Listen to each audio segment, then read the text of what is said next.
You know what that sounds like, bro. You love your rock and roll. I do indeed. You love your rock and roll. David in the Bridge. Yes. How we doing? How we doing? How we doing? How we doing?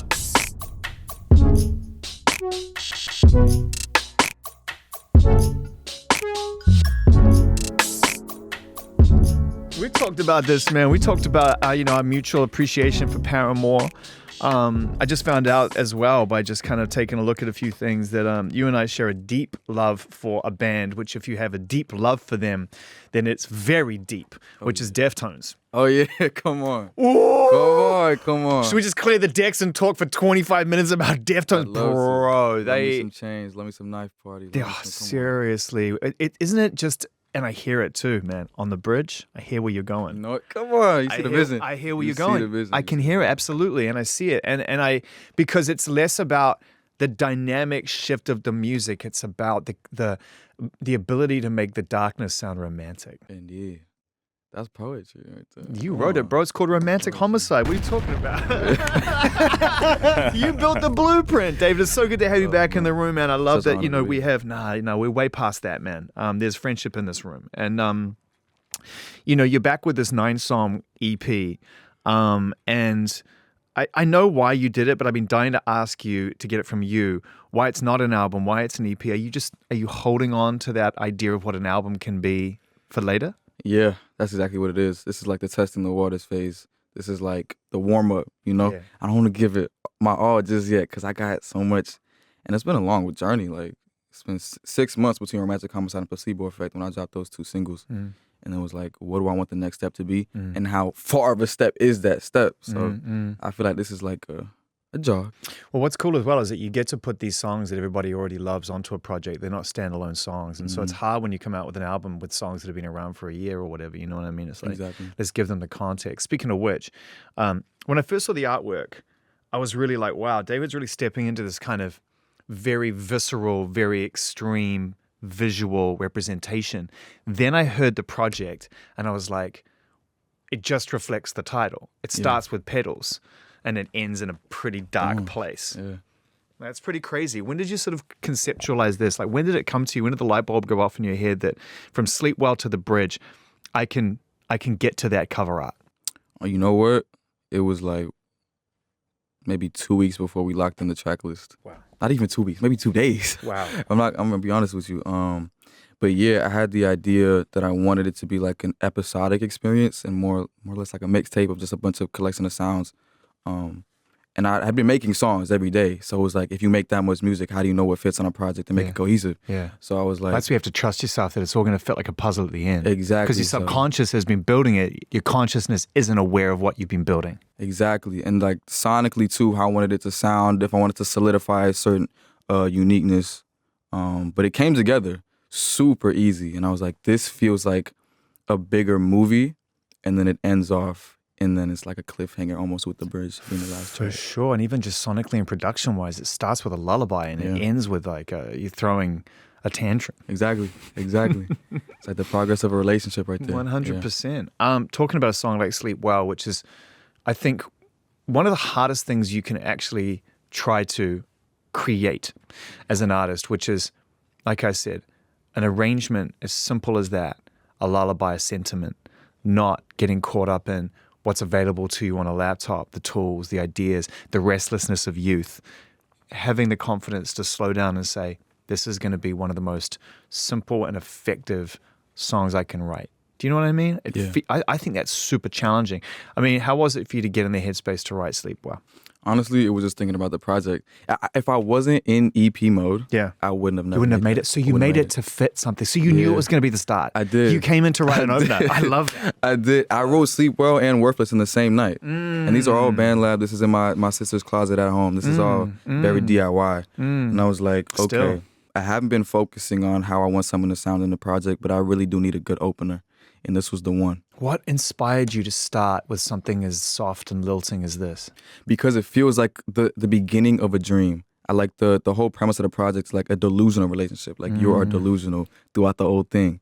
And there's like elements of don't forget about me, like this and that, dreams, is this real? Well, I play with it's things almost vicarious. I mean, when you listen to the song, it's almost a bit, and I mean this as a compliment, there's a creepiness to it. Like, you sleep well. Yes. I'm watching. Yeah. It's kind of crazy. Yeah, especially the saxophone at the end of the song. Yeah. It's like, it's not over yet. It blows my mind, bro. How far you've come. Like, I don't want to come across as patronizing. I want to come across as the ultimate compliment of what was the idea of making music and this natural talent. That's a timeless, like, modern R&B song, bro. Thank you. You know what I mean? Like you leaned into that arrangement and you crooned that like the greatest, man. I mean, what was going through your mind when you recorded that vocal on your own, just in that tiny, tiny space? I just wanted it to flow like water. I feel like, because I made Worthless before that, it was very big. Felt like I was pushing something, but I felt like I just wanted to just have it feel like a river almost, because it's like you start at the top, and then you get to the end. It's like you completed your journey, and it felt like a journey to me, and I felt like I had a mission accomplished at that point. Do you just jump out of the closet when you've made that and just can you not wait to play it to somebody? Do you hold on to it for a little bit? Hold on to it, man. I mean, after I make it, I send it to my A&Rs, but after that, it's like I just keep it to myself until it's time to drop. Yeah. I love that, man. How's life, bro? How is life around music Pretty and good. everything else? You look good. You got light in your eyes. You don't seem like someone who's about to release a 9-song project.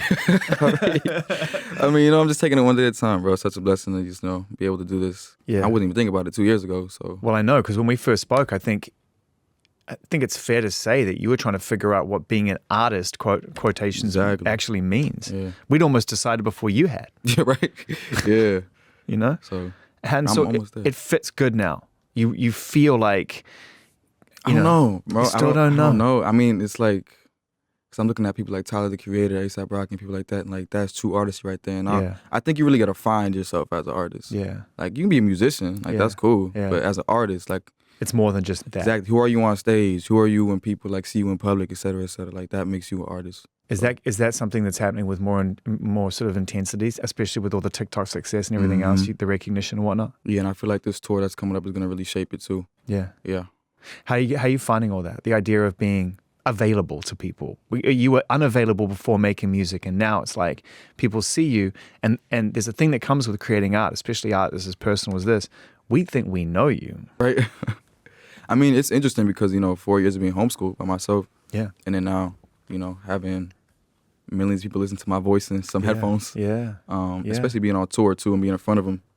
It's a stark contrast, but I've gotten used to it, and I think I appreciate the level of like vulnerability that I have with people that listen to my music that relate to it too, because it's a connection. It's a universal language. So I think it's something that connects all of us, and it's a beautiful thing too. So it's an interesting. It's a rare combination of a camp, like a crew, that have two essentially amazing artists, both of whom were homeschooled. Have you ever given that any thought, spoken to Justin about that, like what the mentality is behind deciding to sort of educate in a more intimate environment and how that affected the artist you are? Because I'm referring to Billy and Phineas, were homeschooled as well. And I mean, you share a team with them.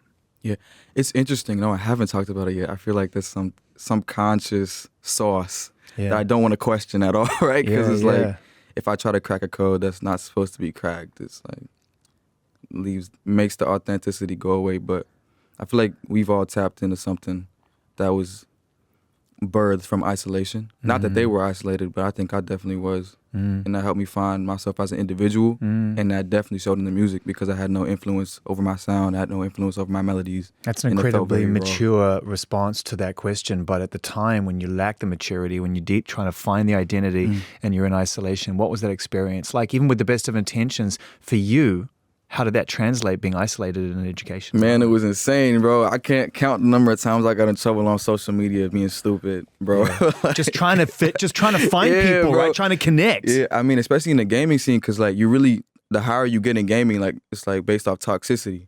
So the more toxic you are, the better, So I'm over here trying to be the cool kid, like over here being mean to people, doing all this kind of crazy stuff. It's not a business model parents can understand or appreciate. So I feel like it was a process of finding David, because I used to call myself by my middle name. I used to be Ant. And it was like finding David, moving away from my middle name and being my first name, and it kind of shows who I was as a person. And it's a growing process. It's all growth. Of course it's about growth, and the song's going to help you do that. Exactly. Every song that you put out, every time that you put out a song and people respond to it, and they recognize your identity doesn't have to be toxic, gaming, isolated, trying to make connection for the wrong reasons, but actually finding a way to release something, letting go of it, not even having to comment on it, and this happens. It's hilarious, right? While the song's playing, I'm just creating this like mild, spontaneous dissertation about how, the industry would have looked at a Billy and Phineas back in the day or at any point in time and realized they're coming from a homeschooled environment with a small family that wants to keep it close and protect their, the experience. And Phineas and Billy don't want to let anybody touch their creative. The industry wouldn't know what to do with it. They would have put their hands all over it, smothered it or ruined it. But Justin, of course, knew what to do with it, and then discovers David, who comes from the same environment where family's the most important, wants to make his own music, have nobody touch it, and he's like, I know what to do with this. I won't ruin this guy. And then fucking Eddie goes, yo, you gaming right now? Listen, Zane, you're the music guy, I'm the lifestyle guy. Oh, yeah. I come from a different side of it, man. We hit it from both ends, man. David immediately turns around and he's like, yo, Zelda's out, man. Let's get into this conversation. Come on, bro. Y'all turn this into a podcast, like super podcast. So beautiful, man. When you play that song live, does it belong to you even anymore? Does it belong to people who sing it back to you? Songs have life. I feel like it leaves me as soon as I put it out. Yeah. Before I even get on stage, man, because they know the words. Yeah. And they singing it for me. And it's like, man, I'm an audience member now. Y'all are the performers. Yeah. And that's such a beautiful thing. And it's like, it bridges the connection even more. Because if these people were at home listening to it and now they're in front of me, attempting to sing it. It's beautiful, bro. Attempting to sing it. That's so good. Great artist, right? You got to be careful when you sing it back to your favorite artist, man. You think that you get a pass, but backstage, it's like, man, half that crowd was completely out of key. I put the mic on people too. Like, I'll bring them up on stage, have them sing like Placebo Effect on me and stuff like that. Yeah. What does it mean to your family to see this kind of recognition now? We've met elements of your families. Again, it's a close-knit family, very important to you, very important to them that they stay close to you and that everybody grows through this together and they don't let go of you. Exactly. Right? Exactly. It can be done. It's been proven it can be done. But at some point, they've got to be in the crowd. They've got to see it from everyone else's perspective. Have you ever sort of figured out how they're dealing with all this? No. I mean, I forget to ask sometimes. It's probably smart. But, I hope they seem proud. Yeah, and I hope they continue to be proud. I think they're just proud that you're not on gaming at 2 a.m, cursing people out. Man. Yeah. I want to talk a little bit more about the making of this 9-song project, this brand new EP, right? Petals to Thorns. It sounds like you did it all in the same place. You went back to the same place, right? Was that by design? Was that like, I know what's going to work for this. I want it to relate to Romantic Homicide. I don't want to go elsewhere and have something that comes in sounding weird. Most definitely. That's like pointing back to my point of like the step. How far is the step? And I'm walking through this project. I'm not rushing anything. And I feel like I don't want to leave what I started in 2022.